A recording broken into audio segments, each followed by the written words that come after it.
Há artistas que ocupam os muros de uma cidade, outros que ajudam a mudar a maneira como essa cidade se enxerga. Binho Ribeiro faz as duas coisas. No quinto episódio da série Arte Pra Quê do Lugarzinho, a gente conversa com um dos pioneiros do grafite do Brasil. Artista visual, produtor cultural e uma das vozes mais ativas e importantes da arte de rua de São Paulo. Uma entrevista sobre pertencimento, ocupação de espaço e sobre como a arte pode nascer do concreto, atravessar gerações e transformar a relação das pessoas com a cidade onde vivem. Vamos conferir. A paixão pelos desenhos e pelas ruas. Bom, eu sou um geminiano bastante inquieto e por conta disso a gente está sempre inventando alguma coisa para fazer desde jovem. Então, minha história acho que tem muito a ver com essa inquietude, né? Bom, como eu sempre desenhei desde de criança, com 12 anos eu ganhei um concurso que me deu uma bolsa de estudos numa escola chamada Cândido Portinari. Ali eu tive a certeza de que era aquilo que eu queria. Minha família de contabilidade, de uma área totalmente fora, né, do universo que eu queria. E como eu andava de skate, eu dançava break. Então, nesse mesmo processo ali, com 14, 15 anos, eu comecei já a me identificar com essa forma de, como que se diz, né, de expressar os trabalhos, de colocar meus desenhos de uma forma grande, enfim, dominar o spray, que era como andar de skate, né? Cada traço era uma maneira, uma manobra praticamente, um aprendizado, uma mostragem, uma forma bem diferente de fazer as coisas. Eu acho que tudo isso foi realmente se completando nessa trajetória aí que eu tenho desde 84. O nascimento do grafite em São Paulo. Nos vídeos assim de skate ou de hip hop, de break, sempre aparecia alguma coisa do universo do grafite. Mas a falta de informação na época era sempre muito difícil, você tinha que ter livros, revistas, né? Então a dependência era muito grande. Porém, a gente começou a pintar, outros artistas que também da minha geração começaram a pintar de uma maneira quase que, como posso dizer, quase que espiritual, né? Porque a gente não se conhecia, mas já estava ali procurando as mesmas coisas. Eu, os Gêmeos, o Espeto, o Tinho, o Viché. Acho que o processo veio de uma maneira muito orgânica também por ser diferente. Então não haviam parâmetros de comparação, não tinha muito onde se inspirar, basicamente. Por outro lado, a gente era livre para fazer o que a gente tinha vontade, sem que esse tipo de pressão, que caso eu fosse próxima, também acabaria fazendo. Então acho que o processo de amadurecimento foi muito a ver com essa conexão da rua, realmente, da nossa própria vontade de decidir o que a gente queria fazer. O grafite ainda é uma forma de resistência urbana? Ele sempre. Toda forma de arte é uma resistência. Né? Nenhum artista é incentivado quando é criança, quando é jovem. Ele tem que provar a sua decisão de caminho, que vai ser provavelmente muito criticado por sua própria família, por pessoas próximas, até que ele consiga começar a ter algum resultado que as pessoas entendem como reconhecimento, né, talento, algo agradável, digamos assim, ou comunicativo. Então, o grafite ele faz parte, eu imagino, que da essência maior dessa resistência, né? Porque a música você pode falar o que quer, de uma certa forma. Na pintura, na rua, não. Você recebe uma certa censura, você tem um olhar não só das pessoas, mas também do poder público, um pouco de autoridade em cima do que você faz. Então, a partir daí, você também consegue afrontar esses muros, essas barreiras. E eu acho que o grafite, apesar das grandes conquistas, com galerias, museus, campanhas publicitárias, grandes reportagens, você tem uma essência muito agressiva na rua, né? O grafite, a pichação, o bombardeio, como a gente classifica, né? Eles são muito resistentes às formas de, digamos assim, controle. Se o artista se rende ao controle, certamente ele não vai ser um artista. Ele talvez vire aí, talvez até um advogado, mas não um artista. A recusa por trabalhos com os quais não se identifica.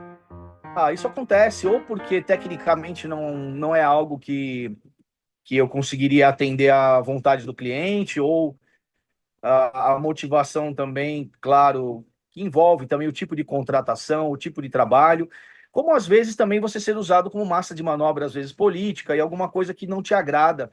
Então eu acho que é bastante comum a gente colocar esse filtro nas decisões dos trabalhos.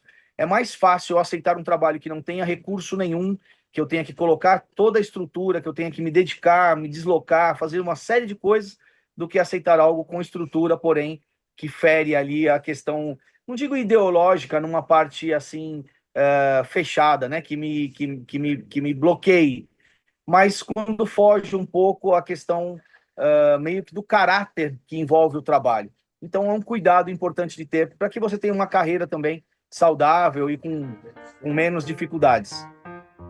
A repercussão de Banksy e outros artistas de rua. O Banksy ele tem uma colocação mais dentro do stencil, né, do street art. Não chega a ser muito considerado grafite.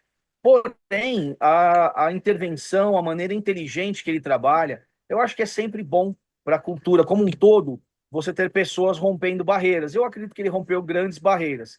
Eu não tenho a obra dele como algo ligado ao meu estilo, ao meu conceito de trabalho, à minha técnica também, mas eu acho extremamente importante que existam guerreiros rompendo essas barreiras, em diferentes estilos e formas, mas que de uma certa forma acaba carregando, acaba trazendo todos nós.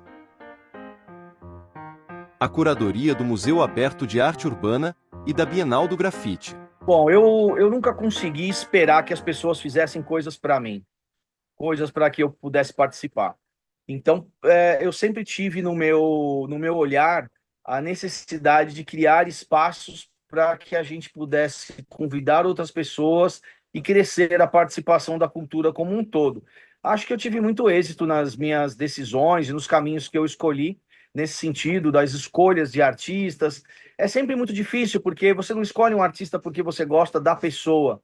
Você tem que analisar a obra, a soma que ele vai ter com o projeto expositivo. É claro que o relacionamento ajuda, que a análise ajuda, mas a história, o estilo, o talento, a técnica, né, a proposta da pessoa, não só na arte, mas fora dela também, ajuda na escolha dos times, né, dos grupos expositivos. E aí vem a questão da representatividade, né, de diferentes formas de mostrar a arte, que acaba sendo extremamente importante para você montar uma exposição mais complexa, um grupo expositivo que seja realmente de representatividade. O trabalho que mais traz motivação. Acho que o que mais me motiva no grafite é a liberdade. É você pintar sem a pressão de um contrato, de um briefing, de uma necessidade organizacional extrema.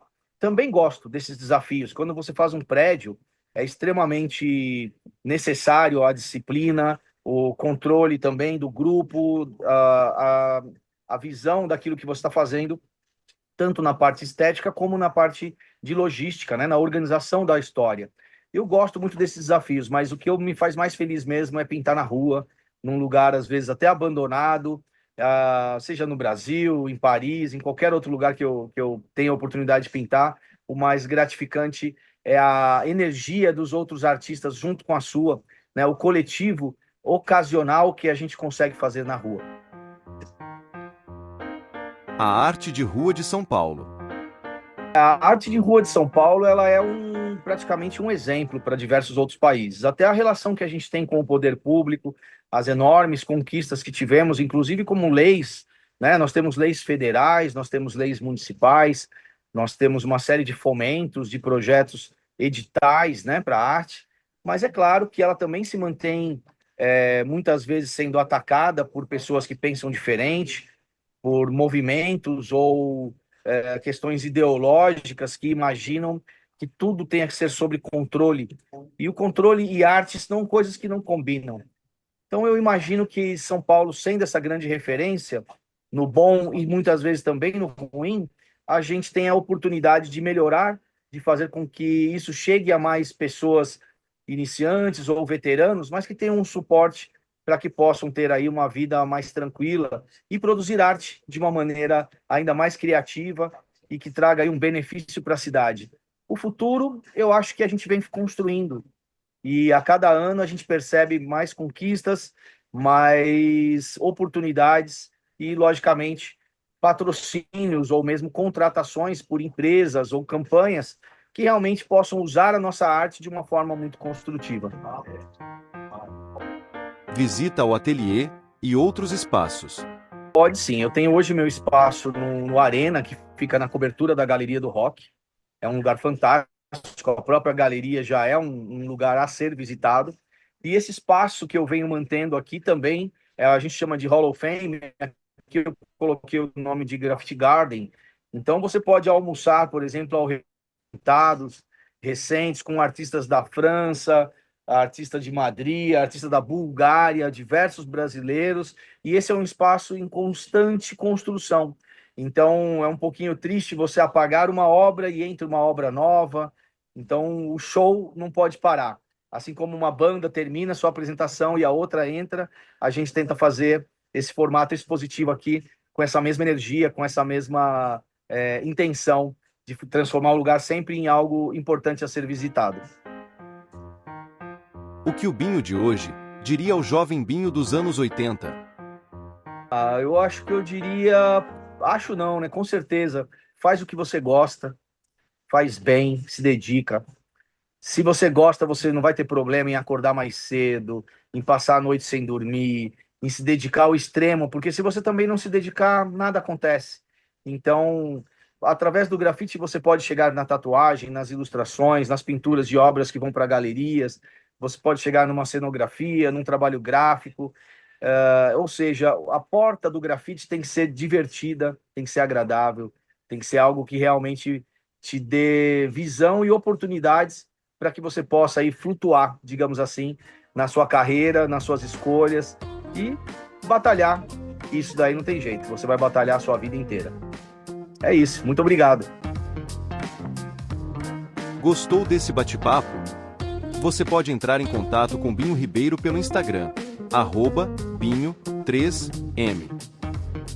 Siga-nos nas redes sociais e acompanhe todas as nossas dicas turísticas, gastronômicas e culturais no site lugarzinho.com.